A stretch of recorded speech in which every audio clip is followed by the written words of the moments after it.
오늘 하나님의 말씀은 시편 12절에서 18절입니다. 여호와여 일어나옵소서, 하나님이여 손을 드옵소서, 가난한 자들을 잊지 마옵소서. 어찌하여 악인이 하나님을 멸시하여 그의 마음에 이르기를 주는 감찰하지 아니하리라 하나이까. 주께서는 보셨나이다. 주는 재앙과 고난을 감찰하시고 주의 손으로 갚으려 하시오니 외로운 자가 주를 의지하나이다. 주는 벌써부터 고아를 도우시는 이신이이다. 악인의 팔을 꺾으소서, 악한 자의 악을 더 이상 찾아낼 수 없을 때까지 찾으소서. 여호와께서는 영원 무궁하도록 왕이시니 이방 나라들이 주의 땅에서 멸망하였나이다. 여호와여, 주는 겸손한 자의 소원을 들으셨사오니 그들의 마음을 준비하시며 귀를 기울여 들으시고 고아와 압제당하는 자를 위하여 심판하사 세상에 속한 자가 다시는 위협하지 못하게 하시리이다. 아멘. 우리는 기도하면서 하나님 어찌하여 나에게 이런 일이 일어나는지요. 또 하나님 왜 하나님 언제까지 이 고통과 아픔과 질병 가운데 있어야 할까요? 라고 묻기도 합니다. 우리가 기도 가운데 어찌하여 왜 언제까지 묻는 이유는 하나님이 행하시는 때와 방법이 우리의 생각과 다르기 때문일 것입니다. 그러나 우리는 시간이 지나면 알게 됩니다. 우리의 생각과 하나님의 생각이 다르며 우리가 가려는 길과 하나님께서 우리를 정확하게 인도하시는 길이 다르다는 것을 당장에는 알지 못하지만 지나고 나면 알게 됩니다. 하나님의 길은 우리의 길보다 높으며 하나님의 생각은 우리 생각보다 높기 때문입니다. 오늘 시편의 1절의 시작은 여호와여 일어나옵소서, 그리고 여호와여 어찌하여 멀리 서시며 어찌하여 환난 때에 숨으시나이까 라고 시작합니다. 시편은 시편 9편에서 말씀드린 것처럼 원래 하나의 시였다라고 말씀을 드렸습니다. 시편 9편의 표제어가 다윗의 시 인도자를 따라 문라벤에 맞춘 노래, 문라벤이 한 아들의 죽음이라는 의미이고, 그렇게 놓고 보면 아들의 죽음과 같은 슬픈 느낌을 주는 시가 시편 9편과 10편이라고 할 수 있습니다. 이렇게 9편과 연결된 시편 10편의 시작은 다윗의 한숨입니다. 어찌하여 왜 언제까지 우리가 그렇게 하나님 앞에 묻고 질문할 때 우리가 가져야 될 태도가 있다면은 우리의 등을 보이는 것이 아니라 하나님께 우리의 얼굴을 보여드리는 것, 하나님의 존전 앞에 서는 것, 그래서 이 땅에서 바르고 제대로 사는 것, 바로 그것이 우리의 태도일 것입니다. 오늘 시편 10편에서 다윗은 우리에게 그런 모습을 보여주고 있습니다. 다윗은 하나님이 멀리 서 계시는 것 같고 숨어 계시는 것 같아서 자신의 어려움을, 힘든 것을 토로하고 있습니다. 그렇지만 하나님의 계획은 하나님의 정한 방법대로 움직이고 있다는 사실입니다. 2절과 4절에 보면은 악한 자의 모습이 등장합니다. 악한 자가 교만하여 가난한 자를 심히 압박하오니 그들이 자기가 베푼 꾀에 빠지게 하소서. 악인은 그의 마음의 욕심을 자랑하며 탐욕을 부리는 자는 여호와를 배반하여 멸시하나이다. 악인은 그의 교만한 얼굴을 말하기를 여호와께서 이를 감찰하지 아니하신다 하며 그의 모든 사상에 하나님이 없다 하나이다. 가련한 자, 가난한 자는 고아와 과부와 이방인들을 의미합니다. 하나님께서는 그들을 잘 돌봐줘라고 하셨지만 악한 자는 오히려 그들을 심히 압박했습니다. 심히 압박하다, 히브리어로는 달라크라는 단어인데요. 이 압박하다라고 하는 원래의 의미는 to burn이라고 하는 불태우다라는 그런 의미를 가지고 있습니다. 즉 악한 자들은 가련한 자들과 함께 살아가야 한다고 생각하기는커녕 과부나 고아나 이방인들을 불에 태우면 모든 것이 소멸되듯이 그들을 싹 없애버려야 된다고 생각했던 겁니다. 악한 사람은 자기 마음에 있는 욕심을 자랑하는 사람, 자기중심적인 사람입니다. 그러나 의인, 하나님의 백성은 하나님을 자랑하는 사람, 하나님 중심적인 사람입니다. 탐욕을 부리는 자는 하나님을 모독하고 멸시합니다. 악인은 교만한 얼굴로 말하기를 하나님은 감찰하지 않으신다. 즉 하나님 있으면 한번 나와 보십시오. 거친 막말을 내뱉습니다. 6절에 보면 그의 마음에 이르기를 나는 흔들리지 아니하며 대대로 환난을 당하지 아니하리라 하나이다. 여기서 그의는 앞에서 말한 악인들입니다.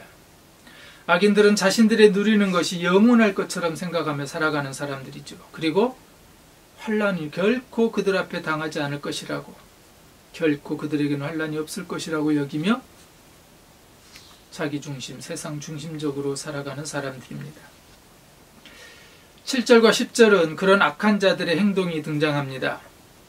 그들의 입은 기만과 폭언으로 가득 차 있고 그들의 혀 밑에는 욕설과 악담이 가득합니다. 그들은 으슥한 길목에 숨어 있다가 은밀한 곳에서 순진한 사람을 쳐 죽입니다. 그들의 두 눈은 언제나 가련한 사람을 노립니다. 굴 속에 웅크리고 있는 사자처럼 은밀한 곳에서 기다리다가 때만 만나면 연약한 사람을 그물로 덮쳐서 끌고 갑니다. 불쌍한 사람이 억눌림을 당하고 가련한 사람이 폭력에 쓰러집니다.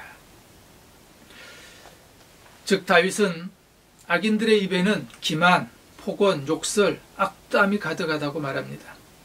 악인들이 내뱉는 말 중에는 이처럼 거짓말, 욕, 악담을 빼면 아무것도 남지 않습니다. 악인들은 말만 한 것이 아니라 그 말한 것을 행동으로 그렇게 살아갔습니다. 8절에 보면 은밀한 곳에 숨어 있다가 사람들을 해치기도 하고, 또 9절에 먹잇감을 잡기 위해서 웅크리고 있는 사자처럼 숨어 있다가 때를 만나면 연약한 사람을 끌고 가고 불쌍한 사람을 짓누르고 가련한 사람들에게 린치를 가했습니다. 이것은 많이 가지고 있는 사람이, 또 많은 것을 누리는 사람이 그렇지 못한 사람을 짓눌렀던 겁니다. 그래서 억누르고 폭력을 행한 거지요. 바로 이런 악인의 모습, 악인의 행동, 악인의 태도 때문에 1절에서 다윗은 어찌하여라고 반복했던 겁니다. 시편을 시작하면서 다윗은 어찌하여라고 시작했지만, 그러나 오늘 시편의 마지막은 주께서 보셨습니다 라고 끝을 맺습니다. 14절에 주께서는 보셨나이다. 악인들로 인해서 삐뚤어지고 불의가 가득한 것 같고, 그래서 세상은 억울하고 원통한 것 같지만, 시인은 그렇게 12절 13절에서 호소했지만, 여호와여 일어나옵소서, 하나님의 손을 두옵소서, 가난한 자들을 잊지 마옵소서, 어찌하여 악인이 하나님을 멸시하여 그의 마음에 이르기를 주는 감찰하지 아니하리라 하나이까. 세 번역은 이렇게 변화갑니다. 주님 일어나십시오.